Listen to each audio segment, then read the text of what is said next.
Police किसी को छोड़ती नहीं है, तो फर्क मत करें बेटियों के अंदर। इन बेटियों के अंदर फर्क करोगे तो खुद ही का घर जला बैठोगे।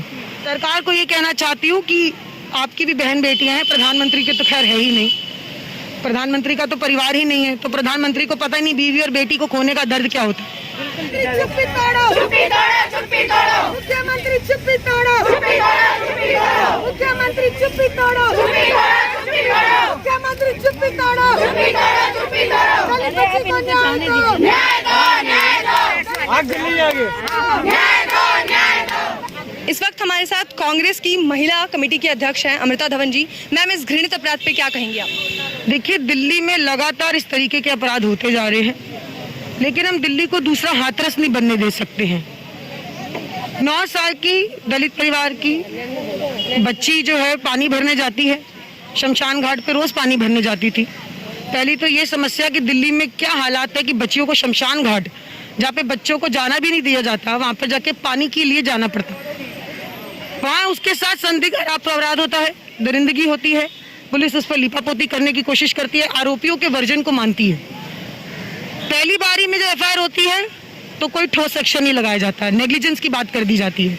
जब दबाव लगाया सबने, समाज इकट्ठा हुआ, कांग्रेस पार्टी वहाँ पहुंची, हमारे साथी पहुंचे, तब जाकर पूरे समाज के दबाव में जाकर, दिल्ली के दबाव में जाकर अब रेप का सेक्शन लगा है। क्या इस देश और दिल्ली के अंदर पहले तो महिला होना अपराध है, फिर दलित बच्ची हो तो वो महा अपराध है, क्योंकि कमजोर वर्ग के लोगों को तो और उनकी पीड़ा को तो कोई सुनना ही नहीं चाहता दिल्ली के अंदर। जब इन परिवारों के बच्चे जाते हैं या इन परिवार के पीड़ित जाते हैं कि हमारी एफआईआर लिखिए, तो उन्हीं को कह दिया जाता है कि कटघरे में तो तुमको खड़ा कर रहे हैं। अब क्या पीड़ित का परिवार बताएगा कि सबूत क्या है? ये तो काम पुलिस का है। इन्वेस्टिगेशन करने से पहले पुलिस कैसे जजमेंट पे पहुंच सकती है कि बच्ची करंट से मर गई? ये तो वर्जन उन आरोपियों का है जिन पे बलात्कार का संगीन आरोप है, उनकी बात कैसे समझी जा सकती है, वो भी पहले ही दिन। तो हम जुडिशियल इंक्वायरी की मांग कर रहे हैं कि कोर्ट मॉनिटर्ड इसका इन्वेस्टिगेशन हो, नहीं तो ये उन्हीं केसेस की तरह रह जाएगा जो दिल्ली हाई कोर्ट में और दिल्ली कोर्ट्स में सालों सालों तक टंगे रहते हैं।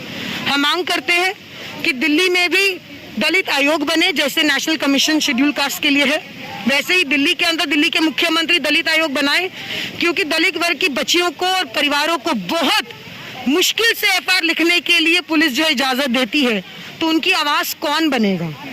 ये हर बच्ची के बारे में है, कल उनकी है, आज हमारी होगी, कल किसी और की होगी, तो ये तो खत्म ही नहीं होगा। तो इसको रोकने का काम कौन करेगा? प्रधानमंत्री चुप है, मुख्यमंत्री चुप है। ये वो लोग हैं जो निर्भया हुआ था तो लंबे लंबे ट्वीट करते थे, कहते थे कि हेल्पलेस चीफ मिनिस्टर। कम से कम शीला दीक्षित जी में इतनी नैतिकता थी कि वो निर्भया के परिवार के साथ खड़ी थी। इन मुख्यमंत्रियों की तरह या प्रधानमंत्रियों की तरह नहीं, जो पीड़िता के परिवार को ही कटघरे में खड़ा कर देते हैं और बलात्कारियों का संरक्षण करते हैं और रेप विक्टिम को कहते हैं कि गलती तुम्हारी होगी। सरकार की सोच में अंतर है, और सोच का जो सबसे बड़ा फर्क है वही होता है जो लगातार ये केसेस बढ़ रहे हैं। जिस तरीके से अपराध दिल्ली के अंदर महिलाओं के प्रति बढ़ता जा रहा है, ये उसी का नतीजा है, क्योंकि एक स्पाइनलेस सरकार दिल्ली में बैठी है, केंद्र में बैठी है, जो अपनी जवाबदेही महिला सुरक्षा के प्रति मानती ही नहीं। मैम, चाहे वो उत्तर प्रदेश की सरकार हो, चाहे वो दिल्ली की सरकार हो, ऐसे मामलों पर प्रशासन हमेशा लिपापोती का काम करता है और सरकारें खामोशी हो जाती हैं। इस पर क्या कहेंगे आप? देखिए, आज उन्हीं की चुप्पी को तोड़ने के लिए हमने पुतला दहन किया है। हमें शर्म आती है ऐसे मुख्यमंत्री को गद्दी पे देखकर। देश के प्रधानमंत्री तो कहते हैं कि कपड़े के रंग से पहचान हो जाती है इंसान की, तो उनसे तो बात ही नहीं की जा सकती इस देश के अंदर। ये सरकारें दलित विरोधी हैं, महिला विरोधी हैं, किसान विरोधी हैं। आप किसी भी तबके को उठा लीजिए, आज हर कोई आक्रोशित है, आज हर कोई परेशान है। अगर हम इस पीड़ा के लिए उनको सुन भी नहीं सकते और एक संवाद भी स्थापित नहीं कर सकते, तो हम शायद अपनी बच्चियों के साथ सबसे बड़ी गद्दारी कर रहे हैं। इसलिए सबको आना पड़ेगा। ये बच्ची सब समाज की बच्ची है, क्योंकि कल किसी की भी बच्ची होगी और हर मिनट दिल्ली में ये हो रहा है। अगर हम आज नहीं खड़े होंगे तो फिर अगले मिनट कुछ और हो जाएगा। मैम, केंद्र सरकार प्रोग्राम लेके आती है बेटी बचाओ बेटी पढ़ाओ, और बेटियों की स्थिति जो हम पिछले कुछ सालों में देख रहे हैं वो दिन पे दिन और गिरती जा रही है। उनके साथ इस तरह के खबरें लगातार सामने आ रही हैं और उस पर प्रशासन का जो रवैया है वो सबसे ज्यादा चिंता का विषय है। बेटी पढ़ाओ बेटी बचाओ तो सिर्फ एक जुमला है, एक नारा है। इन्होंने कहा था बहुत हुआ महिलाओं पे अत्याचार, अब बदलो सरकार।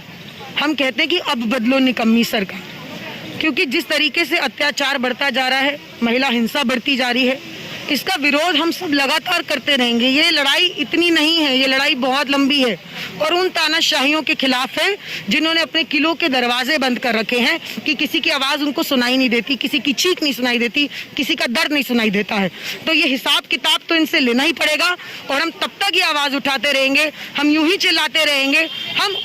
हम नहीं चाहते कि समाज हमें बदले, हमें समाज को बदलना है और समाज को अगर बदलना है तो हम सबको सड़क पर आना पड़ेगा, हर बेटी की आवाज़ को उठाना पड़ेगा। मैम, कांग्रेस के बड़े नेता भी वहां जाने वाले हैं बच्ची के घर पे उसके माता पिता से मुलाकात करने। कल भी हमारे गए, आज भी हमारे प्रदेश अध्यक्ष अनिल चौधरी जी गए, कल जयकिशन जी गए, मैं खुद गई, हमारी महिला कांग्रेस की अध्यक्ष भी पूजा धानक जी, पुष्पा जी, बहुत सारे साथी वहाँ पहुँचे थे।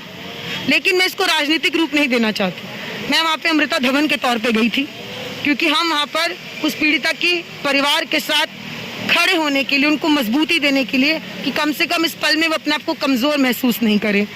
लेकिन मैं यही कहूँगी कि राजनीति से हटकर तो कम से कम बेटियों के मुद्दों पर बात कर लो। विधानसभा का सेशन भी नहीं बुलाया जाता और सेशन बुलाया जाता है तो दिल्ली में लॉ एंड ऑर्डर की सिचुएशन पर चर्चा भी नहीं की जाती। क्या केजरीवाल प्रधानमंत्री मोदी के दोस्त हैं? क्या उनको दिल्ली के लॉ एंड ऑर्डर पर कोई चिंता नहीं है? क्या वो इसी साठ गांठ के साथ दिल्ली को मरता हुआ छोड़ देना चाहते हैं? ऐसा स्पाइनलेस निकम्मा मुख्यमंत्री मैंने कभी नहीं देखा। अरे तुम्हारे हाथ में दिल्ली पुलिस नहीं है ना सिर्फ, लेकिन नैतिकता तो तुम्हारे हाथ में है, तुम्हारी स्वयं की नैतिकता। तुम्हें कौन रोक रहा है बच्ची के घर तक जाने के लिए? क्या उसके लिए भी तुम्हें दिल्ली सरकार को, क्या दिल्ली पुलिस की परमिशन लेनी पड़ेगी? पहले तो चल पड़ते थे जब कोई रेप होता था, आज उस बच्ची के परिवार तक सरकार का अभी तक एक भी नुमाइंदा दिल्ली से नहीं पहुंचा है। तो सर, हमारे पास भी तो दिल्ली पुलिस नहीं है, हम तो सरकार में ही नहीं है, हम तो विधानसभा में नहीं है, हम तो पार्लियामेंट में नहीं है। दिल्ली के अंदर सातों जो एमपी हैं वो बीजेपी के हैं, दिल्ली में सरकार जो है वो आम आदमी पार्टी की है। हमारे पास तो कुछ भी नहीं है। जब हम जाके पीड़िता के परिवार से मिल सकते हैं तो तुमको किसने रोका है? इससे तुम्हारी नीयत का पता चलता है कि तुम चाहते ही नहीं कि दिल्ली के इस मुद्दे पर, महिला सुरक्षा पर कोई चर्चा की जाए। जब आपके पास सत्ता थी तो दोनों ही सरकारें, चाहे वो आज दिल्ली की सरकार हो या केंद्र की सरकार हो, हमने देखा था कि निर्भया के मामले को लेकर किस तरह से कांग्रेस सरकार पर हावी हुई थी और देश में भी ऐसा लगा था कि अब शायद बलात्कार के खिलाफ, इस घृणित अपराध के खिलाफ कोई बड़ा एक्शन लिया जाएगा, बड़ा कानून आएगा। और तब की जो विपक्षी पार्टियां थी वो यही मांग कर रही थी और आज वो विपक्षी पार्टियां जब सत्ता में है तो ये अपराध रोक भी नहीं पा रही। देखिए, रोल रिवर्सल होने के बाद वो अपनी जिम्मेदारी का भी रिवर्स कर चुके हैं।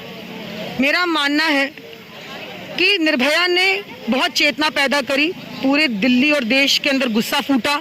जस्टिस वर्मा की कमेटी कांग्रेस पार्टी ने बनाई, हमने कोशिश की हम उस बच्ची को बचा सकें।